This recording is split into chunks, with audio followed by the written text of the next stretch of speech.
Good evening to all my wonderful viewers out there, and welcome back to another Streetwear Talk video, the series where I discuss the latest streetwear releases, I cover the latest streetwear news, and of course in the series I just discuss anything to do with streetwear or fashion. Now what I'm going to be covering today is everything to do with the collaboration between Supreme New York and Aphex Twin as they collaborated for week 2 of Supreme's Spring Summer 2024-5 collection. Still getting used to the fact that it is the 2025 collection and also still catching up. But just as I mentioned in the previous video that I just did, I was working on an awesome project that I wanted to share with you guys, and I shared it all in the previous video, so definitely go check that out. I spent like a month and a half on it, working on it. I've put a break on that project while I come back to all the weekly releases and releases that we haven't covered on the channel. So I want to kickstart that again, and we're going to talk about the collaboration with legendary music artist Aphex Twin. And this is quite exciting for a lot of people because they, as an artist, wouldn't release a lot of merch for their music projects. So to have Supreme come in, and I haven't seen the collection or the collaboration, but I assume they have done an extensive collaboration here. This would appease and appeal to a lot of fans of Aphex Twin. So I actually think this is really great, and this is what I really liked when Supreme came in with collaborating with artists that aren't super contemporary. It's great because then you get to access pieces of clothing that never would have been released otherwise. You get to access what looks like merch for albums that are long gone. It's what I really liked about the collaboration with Black Moon and stuff like that, and Smith & Wesson and stuff like that. It's just great. It's just great to have, pieces from those artists. So I'm very keen to see stuff like this. We'll cover the release details when it dropped, the editorial or lookbook, so models rocking the collaboration, and then my thoughts and opinions on the individual pieces as well. We'll head on over to a HYPEBEAST article that we're going to be using today, and we'll cover everything to do with this release. Now here we are at the HYPEBEAST article that we're going to be using today, guys. It'll have all the details about the pieces releasing in here, so if you want to read the backstory of a lot of where the pieces come from, dive into it here. It mentions and highlights a detail that we will talk about, that in week 1 we did get the Window Liquor t-shirt releasing from this collaboration already, but it's probably going to be highlighted again in these photos. But when did it release? When did it all drop? Well, it dropped in the second week of Supreme's Spring Summer 2025 collection. It released on the brand's online and in-store locations on March 6th, and then 2 days later on the Saturday in Asia, it released on March 8th. That would be quite a few locations now. They're really expanding their market in Asia, both Palace and Supreme. And I think that's because, from my understanding, that's where streetwear is actually really growing at the moment. Because, I mean, I don't know if you guys are really, would agree with me here. Streetwear is definitely kind of dissipated a bit in the West, where it's nowhere near as popular, but I would still say the people that I am seeing wear streetwear still is definitely the Asian community, at least from what I'm seeing. And I could see that there's probably an extension to that where it's probably doing really well in that market as well. So fair enough, go for it, run it up. But that's all the release details for this week 2 collab. So let's check out the editorial, models rocking the collaboration, and then we'll check the individual photos to see what we got. Well, we obviously have the big heavy hitting all over print piece, which is it the Richard D. James album artwork? I honestly don't know Aphex Twin as much as I probably should. I actually really enjoy their music as well, because I listened to the Ambient Works Volume 1 and really enjoyed that.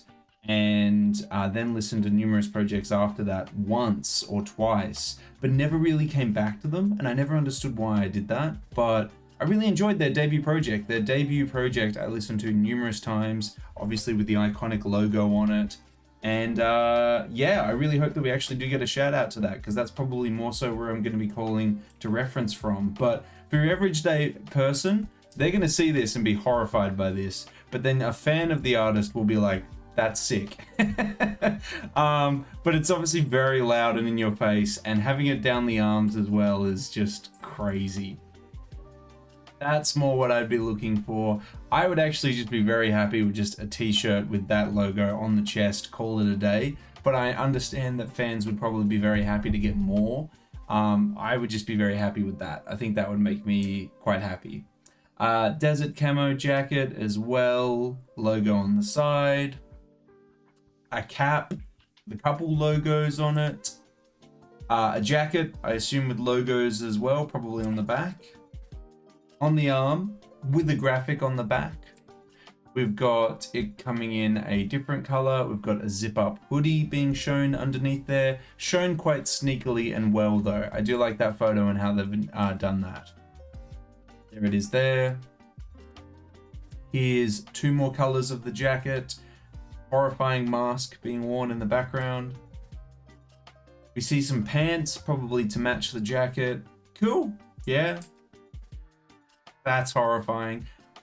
But I hope it comes in other colors, because it could be done really well in other colors. A pink sweater is a bit too hot for me, but it could be done well. Yeah, it's quite tasteful actually. This mohair sweater is actually quite cool.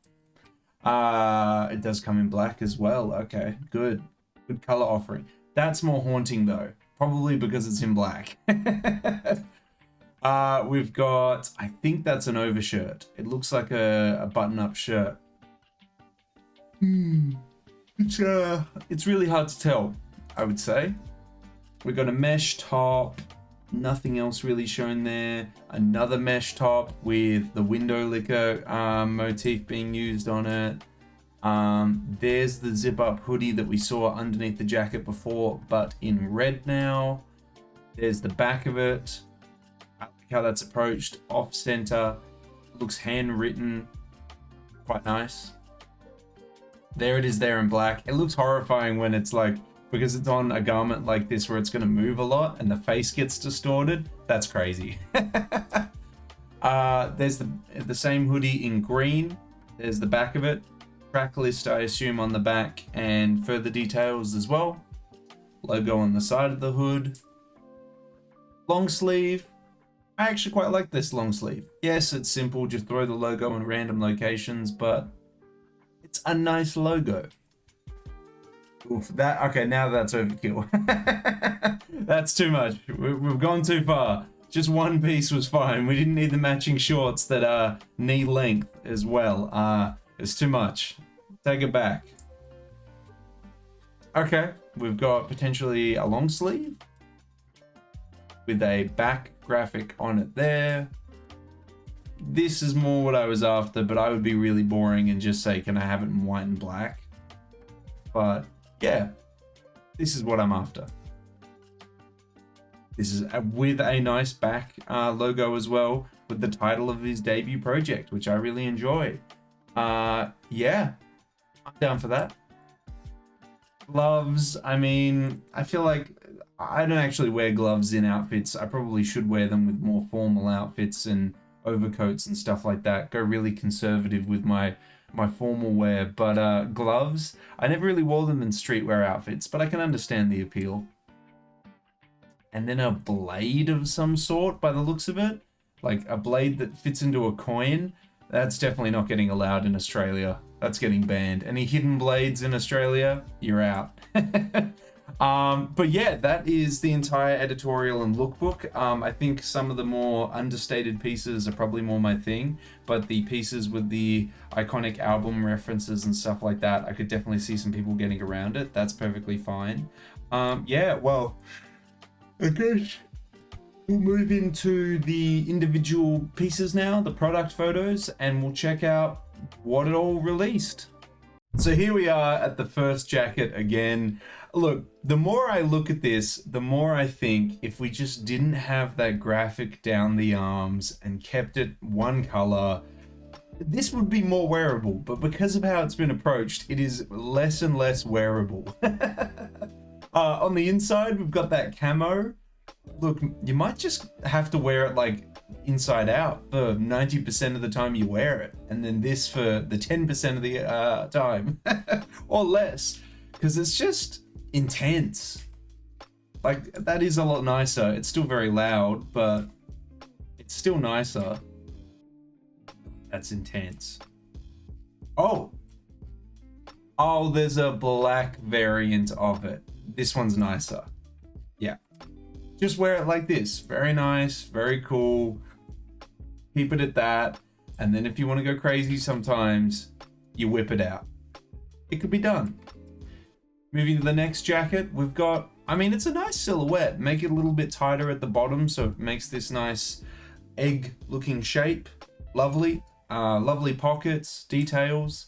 The back patch is haunting. The logo off to the side is a classic, but very haunting. It comes in a variety of different colors. I just don't think I could ever wear it because that back graphic is horrifying. We'll keep going. The pants, no horrifying graphic on them, so actually one of the easiest pieces to wear. I like the pants. The pants are nice. Good cargos. Coming in a navy, coming in the same colors as the jacket.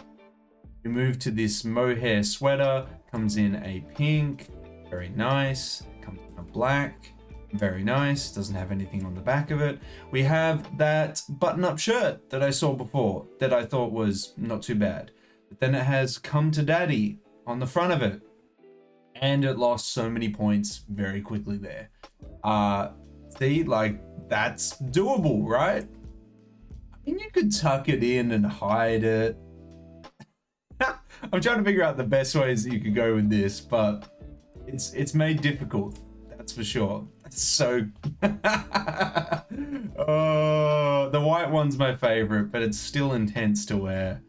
The hoodie, this hoodie's intense as well. Put the album artwork off to the side here. Logos on the hood.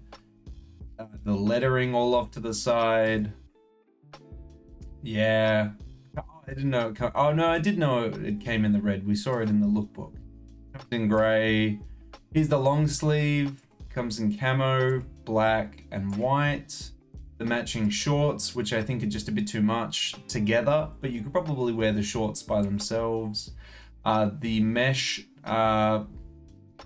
soccer tops is probably the best way to describe it.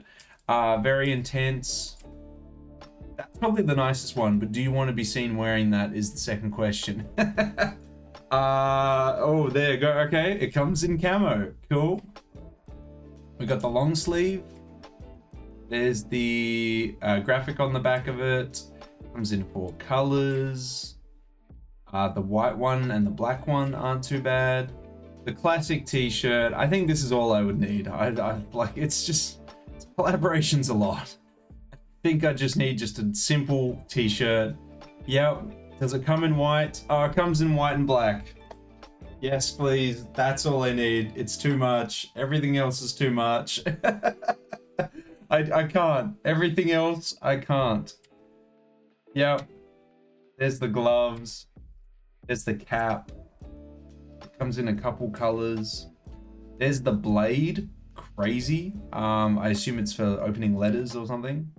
Oh, a skateboard. Buy the skateboard. That's, again, pretty crazy as well. Oh, what's the 3? Yeah, I did like the Ernie Barnes skateboards. I think that's my favorite skateboard so far this season. This one here, I'm not the biggest Aphex fan to be like, yeah, I want this. So I don't think this is a need for me. This one more so because it's just ridiculous. Like, people will be like, what is this? But then the people that know will know, and I'll take that. Yeah, cool. Okay, well, that is it. That is the whole collection. How do I feel? Look, honestly, just give me this. I'm happy. I move on. That's as much as I need. For everyone else, look, I think it all depends on how much of a big fan you are. It might, it might turn out that in the next 5 years, I listen to the music way more extensively and then really enjoy the artist and then come back and I'm like, oh, why did I not buy all the Supreme pieces in 2025? But the only one that I would need is the only album that I kept coming back to, which is the debut. I think that's all I need. The rest I'll leave to you guys, but I'd love to hear your thoughts on the collaborative capsule. Was it a hit for you? Was it a miss for you? Did you pick up this jersey, the shorts, or all the jackets before? Let me know down in that comment section below.